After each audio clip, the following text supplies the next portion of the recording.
কাউকে বিচার করার আগে এই গল্পটি একবার হলেও আপনার শোনা উচিত। চলুন শুরু করা যাক।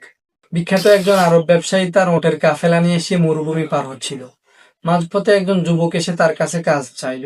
এরপর সেই ব্যবসায়ী তাকে কাজে নিল। এরপর দিন থেকে শুরু হয়ে গেল কাজ। কাফেলার সবাই কাজে ব্যস্ত।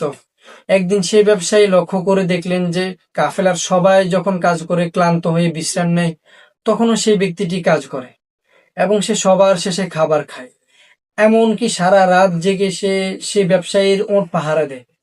অন্য একদিন সেই ব্যবসায়ী লক্ষ্য করে দেখলেন যে তার সবচেয়ে দামি ওটের খাবার সেই যুবকটি চুরি করে খাচ্ছেন। এরপর ব্যবসায়ী খুব রেগে গেলেন এবং চোর অপবাদ দিয়ে ওই যুবককে কাফেলা থেকে বের করে দিতে চাইলেন। এরপর সেই যুবকটি মাথা নিচু করে তাকে বললেন, জনাব, আমি আপনার ওটের খাবার চুরি করিনি।